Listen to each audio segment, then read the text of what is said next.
ഈ വീഡിയോയിൽ 2025 പകുതി ആകുമ്പോഴത്തേക്കും നമ്മൾ ഏതാണ്ട്, അതായത് അടുത്ത ഫിസിക്കൽ ഇയറിൽ സെക്കൻഡ് ക്വാർട്ടറിലേക്ക് എത്തുമ്പോഴത്തേക്കും നമ്മൾ ഏതാണ്ട് മൂന്നാമത്തെ സാമ്പത്തിക ശക്തിയായിട്ട് മാറിയിരിക്കുമെന്നാണ് പറയപ്പെടുന്നത്.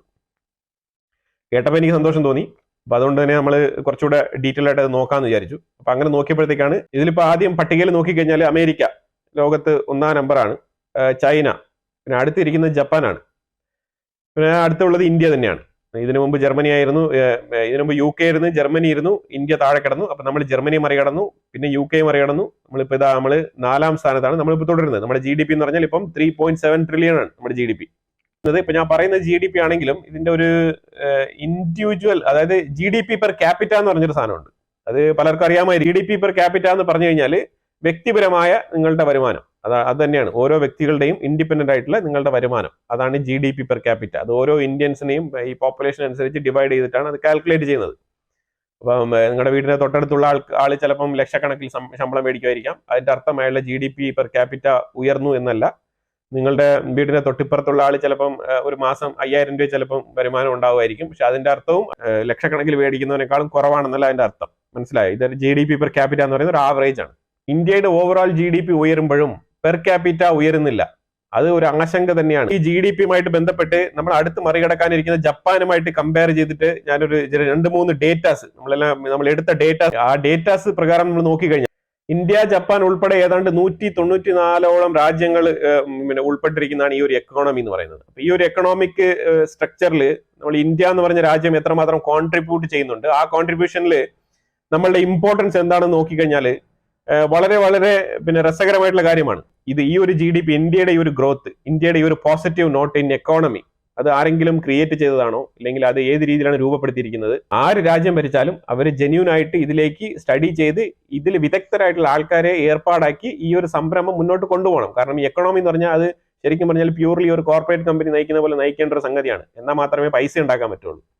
അല്ലാതെ നമ്മൾ ചാരിറ്റി പ്രസ്ഥാനം നടത്തിക്കൊണ്ട് പോയി കഴിഞ്ഞാൽ പൈസ ഉണ്ടാവത്തില്ല. അതാണ് ആദ്യം മനസ്സിലാക്കേണ്ടത്. പിന്നെ ഇവിടെ എല്ലാത്തിനും ഒരു സിസ്റ്റം വേണം. അപ്പൊ ഒരു സിസ്റ്റം വേണമെങ്കിൽ മാത്രമേ, ഇപ്പം റേഷൻ കൊടുക്കുന്ന എന്തിനാണ്? റേഷൻ ഒരു സിസ്റ്റമാണ്.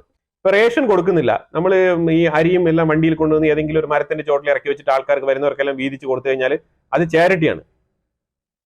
അപ്പൊ എല്ലാവർക്കും ഫുഡ് കിട്ടി എന്നുള്ളത് ഉറപ്പുവരുത്താൻ പറ്റത്തില്ല. പക്ഷെ എല്ലാവർക്കും ഫുഡ് കിട്ടണം എന്ന് ഉറപ്പുവരുത്തണം എന്നുണ്ടെങ്കിൽ ഒരു സിസ്റ്റം ക്രിയേറ്റ് ചെയ്യണം. അപ്പൊ അങ്ങനെ ഒരു ക്രിയേറ്റ് ചെയ്യപ്പെട്ട ഒരു സിസ്റ്റമാണ് റേഷൻ സംവിധാനം. സിസ്റ്റം ഉണ്ടെങ്കിൽ മാത്രമേ നമുക്ക് ഓർഗനൈസ്ഡ് ആയിട്ട് കാര്യങ്ങൾ ചെയ്യാൻ പറ്റൂ. അപ്പോഴേ ആരും മിസ്സായിട്ടില്ല എന്നുള്ളൊരു ഡേറ്റ നമുക്ക് അവൈലബിൾ ആവുള്ളൂ. ഇപ്പൊ 10 പേര് എന്റെ വില്ലേജിൽ നിന്ന് ഇറങ്ങി ചാരിറ്റി പ്രവർത്തനം ചെയ്തതുകൊണ്ട്, നന്മപരമായിട്ട് ചാരിറ്റി പ്രവർത്തനം ചെയ്തതുകൊണ്ട്, ചെയ്യരുതെന്നല്ല പറയുന്നത് കേട്ടോ, ചെയ്യുന്നത് കൊണ്ട് അവരുടെ ഒരു മനസ്സിനൊരു സന്തോഷം, അത്രയേ ഉള്ളൂ. പക്ഷെ അത് അവർക്ക് സ്ഥിരമായിട്ട് ചെയ്യാൻ പറ്റുമോ എന്നുള്ളത് അവർ ആലോചിക്കണം. അതായത് ഒരു സുപ്രഭാതത്തിൽ ചെയ്യാൻ പറ്റുന്നില്ല എന്നുണ്ടെങ്കിൽ എന്ത് ചെയ്യാൻ പറ്റും? അവിടെ ഒരു കരാറോ അല്ലെങ്കിൽ അവിടെ ഒരു എഗ്രിമെന്റോ ഒന്നുമില്ല. ഇവന് കൊടുക്കുന്നവന് തോന്നുന്നത്രത്തോളം കാലം കൊടുക്കും, മേടിക്കുന്നവന് ആ ഒരു കാലഘട്ടത്തിൽ മാത്രമേ അത് മേടിക്കാൻ പറ്റൂ. കൊടുക്കുന്നവന് എന്തെങ്കിലും സംഭവിച്ചു കഴിഞ്ഞാൽ ഇത് തടസ്സപ്പെടുകയും ചെയ്യും. നീ മേടിച്ചുകൊണ്ടിരുന്നവന് അധോഗതിയായിരിക്കും. അപ്പൊ ഇതിനൊക്കെ മറികടക്കാനാണ് നമ്മൾ സൊസൈറ്റിയിൽ സിസ്റ്റം കൊണ്ടുവരുന്നത്. അപ്പൊ അങ്ങനെ ഒരു സിസ്റ്റമാണ് ഈ ഈക്വൽ ആയിട്ട് ഭക്ഷണം എല്ലാവർക്കും കിട്ടണം എന്നുള്ള രീതിയിലുള്ള ഒരു സിസ്റ്റമാണ് റേഷൻ എന്ന് പറഞ്ഞ. റേഷന്റെ ഒരു കാര്യം പറഞ്ഞത് എന്തുകൊണ്ടാണെന്ന് പറഞ്ഞാൽ ഈ പെർ ക്യാപിറ്റ ഇൻകമിനെ കുറിച്ച് പറയാൻ വേണ്ടിയിട്ടാണ് ഞാൻ ഇത് പറഞ്ഞത് കേട്ടോ. ഈ പെർ ക്യാപിറ്റ ഇൻകം ഇതേപോലെ വീതിച്ച് കൊടുക്കാൻ പറ്റുമോ എന്ന് ചോദിച്ചു കഴിഞ്ഞാൽ റേഷൻ പോലെ വീതിച്ചു കൊടുക്കാൻ പറ്റത്തില്ല. പക്ഷെ അതിൽ ചില മാറ്റങ്ങളൊക്കെ വരുത്താൻ പറ്റും. ഒരു കാലഘട്ടം എടുത്ത് ഒരു നിശ്ചിത പീരീഡിനുള്ളിൽ ഈ ഒരു പെർ ക്യാപിറ്റ ഇൻകം നിശ്ചിത തോതിൽ ഉയർത്തിക്കൊണ്ടുവരാൻ പറ്റും. 2025 ജപ്പാനെ ഇന്ത്യ മറികടന്ന് 3ാമത്തെ സാമ്പത്തിക ശക്തിയായിട്ട് മാറും. അത് ഓക്കെ, അത് കേട്ടപ്പോൾ നല്ല സന്തോഷമുള്ള വാർത്തയാണ്. അപ്പൊ എങ്ങനെ മറികടക്കും? ജപ്പാനുമായിട്ട് താരതമ്യം ചെയ്യുമ്പം ഇന്ത്യയുടെ പ്രത്യേകത എന്താണ്? ഇന്ത്യ എങ്ങനെയാണ് ഇതിനെ മറികടക്കാൻ പോകുന്നത്? ഇന്ത്യയുടെ പ്ലാൻ എന്താണ്? ഇതിന് വേണ്ട സോഴ്സ് ഇന്ത്യയിൽ എന്താണ്? ഇത് നമ്മൾ വളരെ സ്പെസിഫിക് ആയിട്ട് തന്നെ നോക്കിക്കഴിഞ്ഞാൽ നിലവിൽ ഇന്ത്യയുടെ GDP 3.7 ട്രില്യൺ ആണ് $. ജപ്പാന്റെ GDP എന്ന് പറഞ്ഞാൽ 4.4 ട്രില്യൺ $. ആണ്. IMF ഇന്റർനാഷണൽ മോണിറ്ററി ഫണ്ട് വളരെ കൃത്യമായിട്ട് അവർ പറയുന്നത് 2025 ഹാഫ് ആകുമ്പോഴത്തേക്കും, മിഡിൽ ഓഫ് 2025, ഇന്ത്യയുടെ GDP 4.34 ട്രില്യൺ ആയിരിക്കും. പക്ഷെ അതേസമയം ജപ്പാന്റെ GDP 4.31 ട്രില്യൺ ആയിരിക്കും. മനസ്സിലായി? ആ ഒരു ചെറിയ വ്യത്യാസത്തിൽ ഇന്ത്യ ജപ്പാനെ മറികടക്കും എന്നുള്ള ഒരു സ്റ്റേറ്റ്മെന്റ് ആണ് പറഞ്ഞിരിക്കുന്നത്. ഇത് കേട്ടപ്പോൾ വളരെ സന്തോഷമാണ്, നല്ല കാര്യമാണ്. ജപ്പാനെ മറികടക്കാൻ പോകുന്ന ഫാക്ട് എന്തൊക്കെയാണെന്നുള്ളത് നമുക്ക് നോക്കുന്നത് കമ്പോണൻസ് ആൻഡ് ഇന്ത്യസ് ഗ്രോത്ത്. ഇതാണ് നമ്മൾ നോക്കുന്നത്. ഈ ഒരു കമ്പോണൻസിൽ പറയപ്പെട്ടിരിക്കുന്ന കാര്യം എന്ന് പറഞ്ഞാൽ ഇതാണ് ഞെട്ടിപ്പിക്കുന്ന കാര്യം. ഇന്ത്യ പെട്ടെന്ന് ഡൊമസ്റ്റിക് ഗ്രോത്ത് അങ്ങ് വർദ്ധിപ്പിച്ച് പെട്ടെന്ന് കാര്യങ്ങളൊക്കെ നടത്തി മറികടക്കും എന്നുള്ളതല്ല അതിന്റെ ഒരു അർത്ഥം. യങ് എംപ്ലോയീസ് ഓഫ് ഇന്ത്യ, വർദ്ധിച്ചു വരുന്ന യങ് പോപ്പുലേഷൻ ഇൻ ഇന്ത്യ, ഇതാണ് ഒരു വൺ ഓഫ് ദ റീസൺ ആയിട്ട് മെയിൻ ആയിട്ട് പറയാൻ പറ്റുന്നത്. 15 വയസ്സ് മുതൽ 35 വയസ്സിന് ഇടയിലുള്ള ആൾക്കാരെല്ലാം തൊഴിലാളികളാണെന്നാണ് പറയുന്നത്. അവരെല്ലാം തൊഴിലെടുക്കുന്ന ആൾക്കാരാണ്, അവർക്കെല്ലാം ജോലിയുണ്ട്. അതായത് 15 മുതൽ 35 വയസ്സിനുള്ള ഇന്ത്യൻ യങ്സ്റ്റേഴ്സ് എല്ലാം തന്നെ തൊഴിലെടുക്കുന്നു എന്നുള്ളതാണ് ഇതിന്റെ ഒരു സത്യാവസ്ഥ. യങ്സ്റ്റേഴ്സ് തൊഴിലെടുക്കുമ്പോൾ അവർ കൂടുതൽ സ്പെൻഡ് ചെയ്യുന്നുണ്ട്. അപ്പൊ ഡൊമസ്റ്റിക് സ്പെൻഡിങ് കൂടുതലാണ്. ഡൊമസ്റ്റിക് സ്പെൻഡിങ് കൂടുതലാകുമ്പോഴത്തേക്കും ഇൻഡസ്ട്രിയൽ റിഫോം ചെയ്യും. ഇൻഡസ്ട്രീസ് ഒരുപാട് ഉൽപാദനം കൂട്ടും, അവിടെ പ്രൊഡക്ഷൻ വർദ്ധിക്കും. അത് തന്നെയാണ് ഉദ്ദേശിക്കുന്നത്. അപ്പൊ ഇത് കോറിലേറ്റഡ് ആണ് ഇത് രണ്ടും. ഈ 193 194 രാജ്യങ്ങളിലും ഈ ഒരു ലെവലിൽ, അതായത് 15 മുതൽ 35 വയസ്സിലുള്ള ഇത്രയും മാസീവ് ആയിട്ടുള്ള ഒരു ക്രൗഡ്, യങ് ക്രൗഡ് ജോലി ചെയ്യുന്ന ഒരു രാജ്യം വേറെ ഇല്ല. ഇത് തന്നെയാണ് ഏറ്റവും important. Health care, automobiles, textile industry, transportation, telecom, ഇങ്ങനെ പല പല മേഖലകളിലാണ് ഇന്ത്യയിലുള്ള യങ് പോപ്പുലേഷൻസ് എൻഗേജ്ഡ് ആയിരിക്കുന്നത്. 2024 റിപ്പോർട്ട് അവർ ഒന്ന് വെരിഫൈ ചെയ്തിട്ടുണ്ട്. ആ റിപ്പോർട്ട് പ്രകാരം പറഞ്ഞിരിക്കുന്നത് ഏതാണ്ട് ഇന്ത്യയിൽ 140 കോടി ജനങ്ങളുണ്ട്. അതിൽ 65% ജോലി ചെയ്യുന്നുണ്ടെന്നുള്ളതാണ്. 140 കോടി ഇന്ത്യൻ കമ്മ്യൂണിറ്റിയിൽ 65% ജോലി ചെയ്യുന്നു എന്നുള്ളതാണ് ഇതിന്റെ ഏറ്റവും വലിയൊരു ഹൈലൈറ്റ് ആയിട്ട് പറഞ്ഞിരിക്കുന്നത്. ഒരു രാജ്യത്തിന്റെ 100% പോപ്പുലേഷനിൽ 65% ആൾക്കാർ ജോലി ചെയ്യുന്ന മറ്റൊരു രാജ്യമില്ല. അത് ഇന്ത്യ മാത്രമേ ഉള്ളൂ. ഏറ്റവും കൂടുതൽ റെവല്യൂഷൻ ഉണ്ടാക്കിയത് ഡിജിറ്റൽ ട്രാൻസാക്ഷൻസ് മെത്തേഡാണ്. ഡിജിറ്റൽ ട്രാൻസാക്ഷനിൽ ഏതാണ്ട് UPI, അതുപോലത്തെ UPI ട്രാൻസാക്ഷൻസ് മാത്രം ഏതാണ്ട് 300 മില്യൺ. വേറെ ഒരു രാജ്യത്തും ഇത് സാധ്യമല്ല, അസാധ്യമായിട്ടുള്ള കാര്യമാണ്. 300 മില്യൺ ട്രാൻസാക്ഷൻസ് UPIയിൽ നടക്കുന്നുണ്ട്. ഫോൺ പേ, പേടിഎം ഉൾപ്പെടെയുള്ള ഇതേപോലത്തെ ചെറിയ ചെറിയ മൊബൈൽ ആപ്പുകൾ ത്രൂ നടത്തുന്ന ട്രാൻസാക്ഷൻസിന്റെ കാര്യമാണ് പറയുന്നത്. ഇതിലെല്ലാം തന്നെ UPI കണക്റ്റഡ് ആണ്. ആ UPI മൂലം നടക്കുന്ന ട്രാൻസാക്ഷൻസ് ഒരു ഡേ 300 മില്യൺ എന്നുള്ളതാണ് നമ്മൾ മനസ്സിലാക്കേണ്ടത്. ഇന്ത്യ തുടരെ മാനുഫാക്ചറിംഗ് ഹബ്ബായിട്ട് മാറിക്കൊണ്ടുവരുന്നുണ്ട്. ഈ ഒരുപാട് സംരംഭങ്ങൾ ഇന്ത്യക്കുള്ളിൽ കൊണ്ടുവരാൻ ശ്രമിച്ചിട്ടുണ്ട്. അപ്പൊ അതുകൊണ്ട് മാനുഫാക്ചറിംഗ് ഇൻഡസ്ട്രി കുറച്ചുകൂടെ ബൂസ്റ്റ് ആയിട്ടുണ്ട്. ഈ മാനുഫാക്ചറിംഗ് ഇൻഡസ്ട്രിയിൽ തന്നെ നമുക്ക് കൂട്ടിച്ചേർക്കാൻ പറ്റിയ കാര്യങ്ങളാണ് വലിയ വലിയ ബ്രാൻഡഡ് കമ്പനികളായിട്ടുള്ള ആപ്പിൾ ഉൾപ്പെടെയുള്ള കമ്പനികളൊക്കെ ഇന്ത്യയിൽ ഇന്ന് മാനുഫാക്ചറിംഗ് നടത്തുന്നുണ്ട് എന്നുള്ളതാണ് പ്ലസ് പോയിന്റ് ആയിട്ടൊക്കെ കാണേണ്ടത്. കാരണം ഈ ആപ്പിൾ ഞാൻ ഫോർ എക്സാമ്പിൾ പറഞ്ഞതേ ഉള്ളൂ. അതുപോലെ ഒരുപാട് കമ്പനികളുണ്ട് ഇന്ത്യക്കുള്ളിൽ. മാനുഫാക്ചറിംഗ് ഇൻഡസ്ട്രി ഇങ്ങനെയാണെന്നുണ്ടെങ്കിൽ ഇന്ത്യ കുറച്ചുകൂടെ ഇംപ്രൂവ് ചെയ്യേണ്ട ചില കാര്യങ്ങളെ കുറിച്ച് പറയുന്നുണ്ട്. അതിനകത്ത് ഇൻഫ്രാസ്ട്രക്ചറിനെ കുറിച്ച് കുറച്ചുകൂടെ ഫോക്കസ് ചെയ്യണം. അതുപോലെ ട്രാൻസ്പോർട്ടേഷൻ, റോഡ് കണക്ടിവിറ്റി, ഇതേ റൂറൽ അർബൻ കണക്ടിവിറ്റീസ് കുറച്ചുകൂടെ മെച്ചപ്പെടുത്തേണ്ടതുണ്ട്. പിന്നെ ബാക്ക് ആൻഡ് ഇൻഫ്രാസ്ട്രക്ചർ വർദ്ധിപ്പിക്കേണ്ടതുണ്ട്. നമ്മുടെ സിറ്റി ഇപ്പോഴും തന്നെ പല സിറ്റികൾ നോക്കിക്കഴിഞ്ഞാൽ വല്ലാത്ത കോലത്തിലാണ് കിടക്കുന്നത്. അപ്പൊ അതുകൊണ്ട് കുറച്ചുകൂടെ നീറ്റ്നെസ് ടൈഡി ആയിട്ടുള്ള സിറ്റികളൊക്കെ ഡെവലപ്പ് ചെയ്ത് കൊണ്ടുവരേണ്ടതുണ്ട്. ജപ്പാനിൽ എത്ര ശതമാനം ആൾക്കാരാണ് ജോലി ചെയ്യുന്നത്? അവിടുത്തെ ഒരു ആവറേജ് ഏജ് ലിമിറ്റ് ഇപ്പോൾ 48 ആയിട്ട് മാറിയിരിക്കുകയാണ്. അത് തന്നെ വളരെ ദുഃഖകരമായിട്ടുള്ള കാര്യമാണ്. ജപ്പാൻ നല്ല രീതിയിലുള്ള ക്രൈസിസിലോട്ട് പോകാനുള്ള സാധ്യതയുണ്ട്. അതുപോലെ തന്നെ ജപ്പാന്റെ ടോട്ടൽ പോപ്പുലേഷനിൽ ഏതാണ്ട് 12% ആൾക്കാർ മാത്രമേ പണിയെടുക്കുന്നുള്ളൂ. അതാണ് വസ്തുത. അപ്പൊ ഇതൊക്കെ കൊണ്ട് തന്നെയാണ് ജപ്പാന്റെ ഒരു എക്കോണമി ഇങ്ങനെ തുടരെ കുറഞ്ഞുകൊണ്ട് പോകാനുള്ള ഡീപ്പർ ക്രൈസിസിലോട്ട് പോകാനുള്ള സാധ്യത ഉണ്ടെന്നാണ് പറയപ്പെടുന്നത്. അത് നമ്മളുടെ താഴെ മാത്രമല്ല, നമുക്ക് താഴെ ലിസ്റ്റ് ഔട്ട് ചെയ്യപ്പെട്ടിരിക്കുന്ന കുറെ രാജ്യങ്ങളുണ്ട്. അവരുടെയൊക്കെ പുറകിൽ ജപ്പാൻ പോകും എന്നാണ് പറയുന്നത്. കാരണം അതിന്റെ ഉള്ള പ്രശ്നം എന്ന് പറഞ്ഞാൽ ഈ പോപ്പുലേഷൻ ക്രൈസിസ് ആണ്. അതാണ് ഇവിടെ ഉണ്ടായ ഏറ്റവും വലിയൊരു തിരിച്ചടി ജപ്പാന്. ചില ഡിഫക്റ്റുകൾ ഇന്ത്യക്കുള്ളിൽ ചൂണ്ടിക്കാണിക്കപ്പെടുന്നുണ്ട്. അതിൽ പോവർട്ടി കുറച്ചുകൂടെ നമ്മൾ ഫോക്കസ് ചെയ്യേണ്ടതുണ്ട്.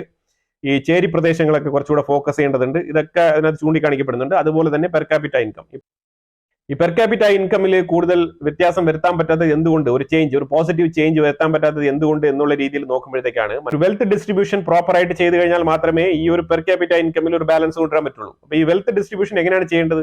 ആദ്യം ഈ വെൽത്ത് ഡിസ്ട്രിബ്യൂഷന്റെ കറന്റ് സ്റ്റേറ്റസ് നമുക്ക് നോക്കാം. ആ കറന്റ് സ്റ്റേറ്റസിൽ ഏതാണ്ട് 40% വെൽത്ത് ഉള്ളത് 1% ഉള്ള റിച്ചസ്റ്റ് പീപ്പിളിന്റെ കയ്യിലാണ്. 40%. ഓക്കെ, ബാക്കി 60%ലേക്ക് വരാം. 36.5% വെൽത്ത് ഉള്ളത് ഏതാണ്ട് 9% അതിന്റെ അടുത്ത കാറ്റഗറിയിലുള്ള കാശുകാരന്റെ കയ്യിലാണ്. ഓക്കെ, അത് മനസ്സിലായല്ലോ. ഇപ്പൊ ഓൾറെഡി ഏതാണ്ട് 60% പോയെ. 23% ആണ് ബാക്കിയുള്ള ഈ തുച്ഛമായ ഒരു ഇത്. വേണമെങ്കിൽ ഒരു 23% ഈ മിഡിൽ ക്ലാസ് അഥവാ എബോ മിഡിൽ ക്ലാസ്, അത് തൊട്ട് വേണമെങ്കിൽ നമുക്ക് കാൽക്കുലേറ്റ് ചെയ്യാം. ആ രീതിയിൽ മാത്രമാണ് ഇവിടെ എക്കണോമിക്കിന് വേണ്ടിയിട്ട് മണി ഇവിടെ നോർമലി കിടന്ന് ഇങ്ങനെ റൗണ്ട് അപ്പ് ചെയ്യുന്നത്. ബാക്കിയുള്ളതെല്ലാം സെക്യൂർഡ് പൊസിഷൻ ആയിട്ട് കാശുകാരുടെ കയ്യിൽ ഡംപ് ചെയ്ത് വെച്ചിരിക്കുകയാണ്. ഇതുകൊണ്ട് തന്നെയാണ് ഇന്ത്യയുടെ പെർ ക്യാപിറ്റ ഒരു രീതിയിലും അനങ്ങാൻ പറ്റാത്ത അവസ്ഥയിൽ നിൽക്കുന്നത്. എന്തുകൊണ്ടാണ് മേജർ ലെവലിലുള്ള ഒരു ഇന്ത്യൻ പോപ്പുലേഷൻ കിടന്ന് കഷ്ടപ്പെടുന്നത്, പെർ ക്യാപിറ്റ ഇൻകം മുന്നോട്ട് വരാത്തത് എന്തുകൊണ്ടാണെന്ന് മനസ്സിലായല്ലോ. ശരി, ഇനിയിപ്പോ ഇന്ത്യ ഇങ്ങനെ ഉയർന്നുകൊണ്ടേ പോകുന്നു. ഇത് എങ്ങനെയാണ് ഈ ഒരു പെർ ക്യാപിറ്റ ഇൻകം ടാലി ചെയ്യാൻ പറ്റുക? അതിനൊരു സൊല്യൂഷൻ ഉണ്ട്. അതിനൊരു സൊല്യൂഷൻ എന്ന് പറഞ്ഞാൽ ടാക്സ്. ഇപ്പൊ നമ്മൾ അടച്ചുകൊണ്ടിരിക്കുന്ന ടാക്സ് എന്ന് പറഞ്ഞു കഴിഞ്ഞാൽ ഒറ്റ കാറ്റഗറിയാണ്. അതായത് ഈ നിശ്ചിത എമൗണ്ടിന്റെ മുകളിൽ വരുമാനമുള്ളവ എല്ലാവരും ടാക്സ് അടയ്ക്കണം. അത് തന്നെയാണ് ഇപ്പോഴത്തെ നിയമം. പക്ഷേ ഈ നിയമത്തിൽ ചെറിയൊരു ഭേദഗതി വരുത്തേണ്ടതുണ്ട്. ഈ ഒരു നിയമത്തിൽ ഭേദഗതി വരുത്തണമെന്നുണ്ടെങ്കിൽ ഈ 40% പൈസ വെച്ചിരിക്കുന്നവന് ഒരു ഹൈ എമൗണ്ട് ടാക്സ് കൊടുക്കാനുള്ള സംവിധാനം ഉണ്ടാക്കണം. അതായത് ഈ നോർമലായിട്ട് സാധാരണക്കാരൻ അടയ്ക്കുന്ന ടാക്സ് ആവരുത് അവൻ അടയ്ക്കുന്ന ടാക്സ്. അവൻ ഒരു പ്രത്യേക ടാക്സ് ഉണ്ടാക്കണം. എന്നാൽ മാത്രമേ ആ പൈസ ഗവൺമെന്റിലേക്ക് വരുള്ളൂ, റൊട്ടേഷനിൽ വരുള്ളൂ. ഇല്ലെങ്കിൽ അത് അവന്റെ കയ്യിൽ തന്നെ അങ്ങ് പതുങ്ങി ഇരിക്കത്തേ ഉള്ളൂ. അതിന്റെ അടുത്ത ഒരു താരിഫ് ഉണ്ടാക്കണം, വീണ്ടും അതിനേക്കാളും കുറഞ്ഞ ഒരു താരിഫ് ഉണ്ടാക്കിക്കൊണ്ട് വേണം ആ 36.5% വെച്ചിരിക്കുന്ന ഒരു 9% ആൾക്കാരില്ലേ, ആ ആൾക്കാരുടെ കയ്യിൽ നിന്നുള്ള ടാക്സ് കൂടുതൽ, അവർക്കും കൂടുതൽ ടാക്സ് ഇമ്പോസ് ചെയ്ത് ആ പൈസയും കൂടെ ഖജനാവിലേക്ക് വരുത്തണം. ഈ രണ്ട് കാര്യങ്ങൾ ചെയ്ത ഈ 23% മാത്രം പൈസ വെച്ചുകൊണ്ടിരിക്കുന്ന ഈ ഒരു 90% ആൾക്കാരുടെയും കയ്യിലേക്ക് ഈ 40ഉം 36.5 രണ്ട് കാറ്റഗറി ഉണ്ടല്ലോ, ഈ ആദ്യത്തെ രണ്ട് കാറ്റഗറിയിൽ ആൾക്കാർ കയ്യിൽ വെച്ചിരിക്കുന്ന പൈസ ഗവൺമെന്റ് ഖജനാവിലേക്ക് ടാക്സ് ഇട്ട് വലിച്ചെടുത്ത് അതിനെ ചെലവാക്കണം. അപ്പൊ ഈ 40%ഉം 36.5% കയ്യിൽ വെച്ചിരിക്കുന്ന ഈ ഒരു ചെറിയ ശതമാനം 10% ആൾക്കാരുടെ കയ്യിലിരിക്കുന്ന ഈ പൈസ നല്ല രീതിയിലുള്ള ടാക്സ് ഇമ്പോസ് ചെയ്യണം. ഈ 90% കാറ്റഗറിക്കും വേറൊരു താരിഫും ഈ ഒരു 10% കാറ്റഗറിക്ക് വേറൊരു താരിഫും കൂടെ കൊണ്ടുവരണം. ആ താരിഫ് കൊണ്ടുവന്നു കഴിഞ്ഞാൽ ഇവിടെ ഓവറാൾ ഒരു ബാലൻസ് ഉണ്ടാവും. വൈകാതെ ഒരു 15-20 വർഷം കൊണ്ട്, ഒരു 30 വർഷം കൊണ്ട് ഒരു ബാലൻസ് ഉണ്ടാവും. 2047 ഇന്ത്യ വളരെ നല്ല സ്വപ്നങ്ങളുമായിട്ടാണ് മുന്നോട്ട് പോകുന്നത്. അപ്പൊ അതിനെ സാധൂകരിക്കുന്ന രീതിയിൽ, അതിനെ സപ്പോർട്ട് ചെയ്യുന്ന രീതിയിൽ ഈ ഒരു സംവിധാനം കൊണ്ടുവന്നു കഴിഞ്ഞാൽ ആ 2047 എന്ന് പറയുന്ന സമയത്തേക്കും ഇന്ത്യയിൽ ഓവറാൾ ഒരു ബാലൻസ്ഡ് പെർ ക്യാപിറ്റ ഇൻകം ഉണ്ടാവും. റേഷൻ സിസ്റ്റത്തിനെ കുറിച്ച് ഞാൻ ആദ്യമേ പറഞ്ഞിട്ടുണ്ടായിരുന്നല്ലോ. അപ്പോൾ അത് എന്തുകൊണ്ടാണ് പറഞ്ഞതെന്ന് പറഞ്ഞാൽ, ശരിക്കും പറഞ്ഞാൽ ഈ ചാരിറ്റി പോലെയല്ല ഈ ഒരു രാജ്യത്തിൻ്റെ per capita GDP per capita ഉയർത്തി കൊണ്ടുവരേണ്ടത്. അതിന് ശരിക്കും പറഞ്ഞാൽ ഈ ഗവൺമെൻറ് ഈ ശതകോടീശ്വരന്മാരായിട്ട് ജീവിക്കുന്ന ആൾക്കാരെ വിളിച്ചു വരുത്തി അവരെ ഒരു ടേബിളിനെ ചുറ്റിലും ഇരുത്തിയിട്ട് അവരുടെ അടുത്ത് സംസാരിച്ചിട്ട് ഇതാണ് നമ്മളുടെ രാജ്യത്തിൻ്റെ അവസ്ഥ ഇതാണ്, നിങ്ങൾക്ക് തോന്നുന്ന പോലെ നിങ്ങൾക്ക് ഇഷ്ടപ്പെട്ട ആൾക്കാർക്ക് നിങ്ങൾ എന്തെങ്കിലുമൊക്കെ ചാരിറ്റി വീട് വെച്ച് കൊടുക്കുക, നിങ്ങൾ കോടിക്കണക്കിന് പൈസ ഉണ്ടാക്കിയിട്ട് ചെറിയൊരു തുച്ഛമായ പൈസയ്ക്ക് വീട് വെച്ച് കൊടുക്കുക, അല്ലെങ്കിൽ എന്തെങ്കിലും ചെറിയ കട അടയ്ക്കുക, അങ്ങനെ ചെറിയ ലക്ഷങ്ങൾ കൊടുത്ത് ഇങ്ങനെ സംരക്ഷിച്ച് നിർത്തുക, അതിലൂടെ കുറച്ച് ഫേമസ് ആവുക, പത്രത്തിൽ പരസ്യം കൊടുക്കുക, പിന്നെ അതിനെ TV ചാനലുകൾ കവർ ചെയ്യുക.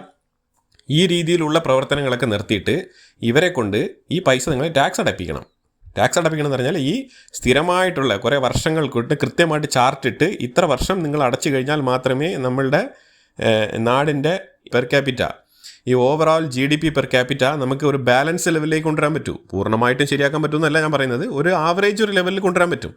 അപ്പോൾ അത് തന്നെ ഒരു ജീവിതത്തിൻ്റെ മെച്ചപ്പെട്ട അവസ്ഥയിലേക്ക് ആൾക്കാരെ കൊണ്ടുപോകുന്നതാണ്. അതായത് ഞാൻ പറയുന്നത് ഈ ലോ ലെവലിലിരിക്കുന്ന, ബിലോ ലെവലിലിരിക്കുന്ന ആൾക്കാരായിക്കോട്ടെ, മിഡിൽ ക്ലാസ്സിലിരിക്കുന്ന ആൾക്കാരായിക്കോട്ടെ, ഇവരൊക്കെ അടുത്ത ലെവലിലേക്ക് എലിവേറ്റ് ആയി വരണ്ടേ. അപ്പം അങ്ങനെ വരണം എന്നുണ്ടെങ്കിൽ ഈ ശതകോടീശ്വരന്മാരായിട്ടിരിക്കുന്ന ഈ ഒരു 60% സ്വത്ത് കൈക്കലാക്കി വെച്ചിരിക്കുന്ന ഈ ഒരു 10% ആൾക്കാർ വിചാരിച്ചാലേ നടക്കുള്ളൂ. അതിനുള്ള നടപടിക്രമങ്ങളും അതിനുള്ള സിസ്റ്റമാണ് ക്രിയേറ്റ് ചെയ്യേണ്ടത്. ഇന്ത്യ മുന്നോട്ട് പോകുന്നത് പോലെ തന്നെ ഓരോ ഇന്ത്യൻ സിറ്റിസണും കൂടെ പെർ ക്യാപിറ്റ ഇൻകമിൽ മുന്നോട്ട് പോകുന്നതായിരിക്കും. തുടർന്ന് വീഡിയോ കാണണമെങ്കിൽ നിങ്ങൾ ചാനൽ സബ്സ്ക്രൈബ് ചെയ്യുക. വീണ്ടും അടുത്തൊരു വിഷയമായിട്ട് വരാം. Thank you so much.